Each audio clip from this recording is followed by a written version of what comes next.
Grand loup et petit loup. Depuis toujours, Grand loup vivait là, seul, sous son arbre, en haut de la colline. Puis un jour, vint Petit loup. Il arriva de si loin, que Grand loup ne vit d'abord qu'un point. Petit loup approchait. Grand loup eut peur soudain qu'il soit plus grand que lui. Petit loup commença à gravir la colline, et Grand loup vit qu'il était petit. Ça le rassura. Il le laissa grimper jusqu'à son arbre. Petit loup resta toute la journée sous le grand arbre de la colline.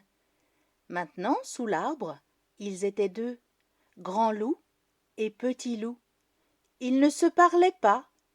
Ils se regardaient un peu du coin de l'œil, comme ça, sans méchanceté.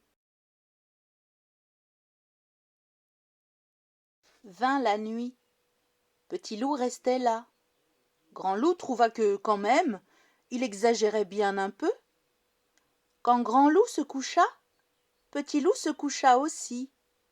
Alors Grand loup vit que Petit loup tremblait un peu du bout du nez, et il tira vers Petit loup un petit bout de son drap de feuilles.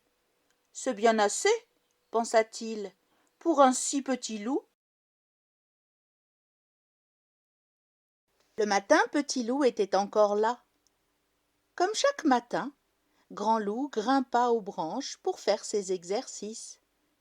Petit loup grimpa aussi. Grand loup le regardait. Il eut peur soudain que Petit loup grimpe mieux que lui. Mais Petit loup dut s'y prendre à deux fois. La première fois, il tomba sur les fesses. Il cria « Ouille !» Puis il recommença. « Il est courageux, ce Petit loup !» pensa alors Grand loup. Et il le laissa grimper aussi haut que lui et faire des exercices. Avant de redescendre, Grand loup cueillit des fruits pour déjeuner. Il en prit un peu plus que les autres jours. Puis il prépara son repas. Petit loup descendit derrière lui. Il n'avait rien cueilli. Grand loup mangea. Il poussa une assiette avec quelques fruits vers Petit loup, et Petit loup mangea. Après manger, Grand loup s'en alla faire sa promenade. Il descendit la colline, puis il se retourna. Petit loup était resté sous l'arbre. Grand loup sourit. Petit loup était vraiment petit. Il traversa le grand champ de blé en bas de la colline, puis il se retourna. Petit loup était toujours sous l'arbre. Grand loup sourit.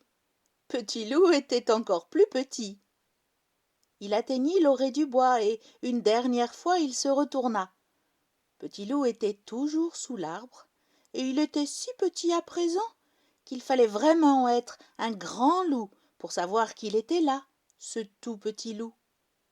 Une dernière fois, Grand loup sourit, puis il entra dans le bois pour continuer sa promenade. Le soir, quand Grand loup sortit du bois, sous l'arbre, il ne vit rien. Bien sûr, je suis trop loin, se dit-il. Il sourit. Il atteignit le bas de la colline après avoir traversé tout le grand champ de blé, et sous l'arbre, il ne voyait toujours rien.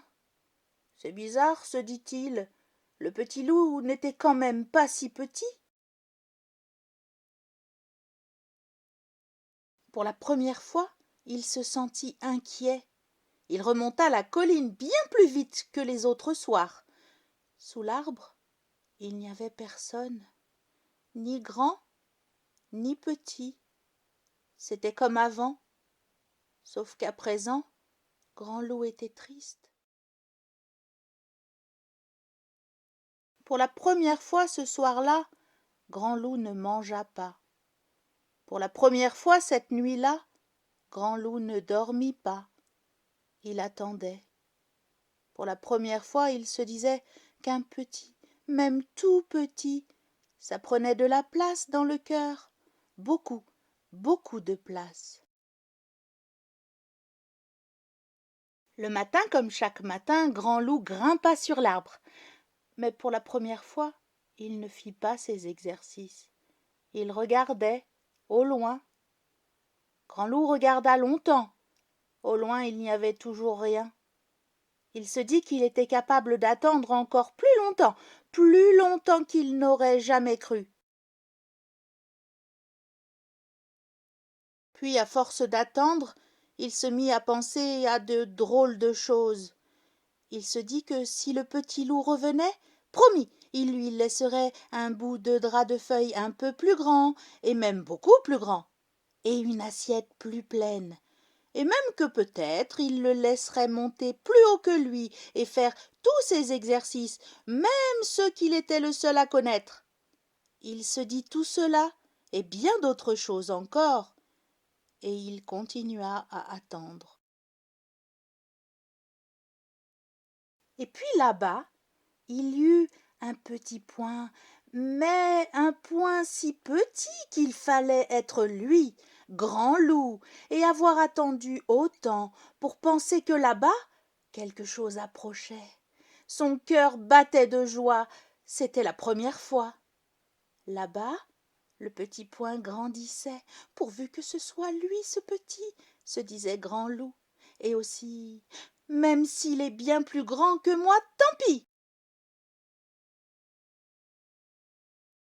Il n'était pas plus grand, il était toujours aussi petit. C'était bien le petit. Petit Loup gravit la colline, puis il s'assit sous l'arbre. Où étais-tu? Dit Grand Loup. Là-bas, dit Petit Loup sans rien montrer. Sans toi, dit Grand Loup, d'une très petite voix, je m'ennuie. Alors Petit Loup s'approcha de Grand Loup. Il dit, moi aussi je m'ennuie. Et il posa sa tête doucement sur l'épaule de Grand Loup. Grand Loup se sentit bien. Toujours, à présent, il y aurait le petit.